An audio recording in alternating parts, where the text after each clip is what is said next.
Hi friends, ఈరోజు beans ఎగ్స్తో కలిపి మీకు ఒక ఫ్రైడ్ రైస్ చూపిస్తున్నాను. బీన్స్ చాలా హెల్దీ కదా.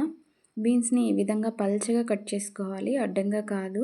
నేను ఈ వీడియోలో చూపించిన విధంగా పల్చగా కట్ చేసుకోవాలి. అంటే ఇలా ఉండాలన్నమాట, అద్దంలాగా ఉండాలన్నమాట. అవి వేయించినప్పుడు ఈజీగా బాగుంటుంది. ఎగ్ వేసినప్పుడు దానికి కాంబినేషన్లో టేస్ట్ చాలా బాగా వస్తుంది. ఎగ్ బీన్స్ మీరు ఈ విధంగా ట్రై చేసి ఉంటే ఒకవేళ నాకు కమెంట్లో చెప్పండి. నేను ఇది మా పిల్లలు బాగా తింటారు. లంచ్ బాక్స్కి ఈజీ రెసిపీ అనమాట. ఇది చాలా తొందరగా అయిపోతుంది. కట్ చేసుకోవడం కొంచెం ఒక 10-15 మినిట్స్ పడుతుంది. 1/4 కిలో బీన్స్ తీసుకున్నాను. 2 ఎగ్స్తో 2 లంచ్ బాక్సెస్ ప్రిపేర్ చేస్తానన్నమాట మా పిల్లలిద్దరికి. చూడండి, ఇలా కొంచెం తగినంత ఆయిల్ వేసుకొని బీన్స్ని ఫ్రై చేసుకోవాలి. అందులో ఏమీ వేయక్కర్లేదు. ఫస్ట్ ఆయిల్, బీన్స్ యాడ్ చేస్తామన్నమాట. కొంచెం ఫ్రై అయిన తర్వాత ఉప్పు, సాల్ట్ వేసుకుంటాము. ఎందుకంటే బీన్స్ త్వరగా ఫ్రై అవుతాయి, మగ్గుతాయి అన్నమాట ఉప్పు వేయడం వల్ల. చూడండి, ఉప్పు వేయడం వల్ల తొందరగా ఫ్రై అవుతాయి, టేస్ట్ కూడా బాగుంటాయి.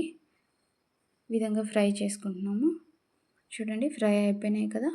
ఇప్పుడు కారం పొడి యాడ్ చేస్తాము. కారం పొడి తగినంత కారం, అన్నం మనం ఒక ప్లేట్ అన్నం తీసుకుంటున్నామో దానికి సరిపడా, ఎగ్స్కి సరిపడా ఎంత కారం సరిపోతుందో సరిపడా కారం వేసుకోవచ్చు. కారం ఎక్కువ తినే వాళ్ళు ఉంటే ఇంకొంచెం కారం ఎక్కువ వేసుకోవచ్చు. ఎందుకంటే మా పిల్లలు ఎక్కువ కారం తినరు కాబట్టి నేను కొంచెమే వేసాను. ఇప్పుడు ఎగ్స్ కూడా వేద్దాము. 2 ఎగ్స్ వేసి 2 ఎగ్స్ కొట్టి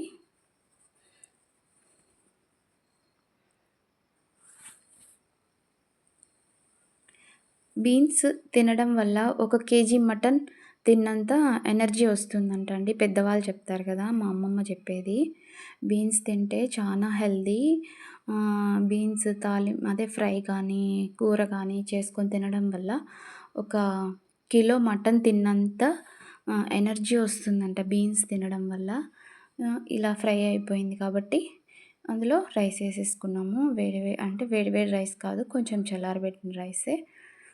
ఇది మార్నింగ్ 6:30కి నేను ప్రిపేర్ చేస్తున్నాను. ఎందుకంటే మా పిల్లలకి స్కూల్కి లంచ్ బాక్స్ అనమాట. ఇది లంచ్ బాక్స్ ప్రిపేర్ చేస్తున్నాను ఎర్లీ మార్నింగే. చూడండి, ఈ విధంగా మొత్తం బాగా కలుపుకోవాలి. కలుపుకున్న తర్వాత బాక్స్లోకి పెట్టుకోవడం. ఇంకా అంతా మిక్స్ చేయాలన్నమాట, అన్నము, ఆ ఫ్రై అంతా. మధ్యాహ్నం తినేటప్పుడు కూడా చాలా టేస్ట్గా ఉంటుంది ఇది. మా పిల్లలైతే కనుక ఒక్క మెతుకు కూడా ఉంచరండి, మొత్తం తినేస్తారు. చూడండి, ఇది మా పాప లంచ్ బాక్స్. ఇంత ఫుల్గా పెట్టినా కూడా మొత్తం తినేస్తుంది.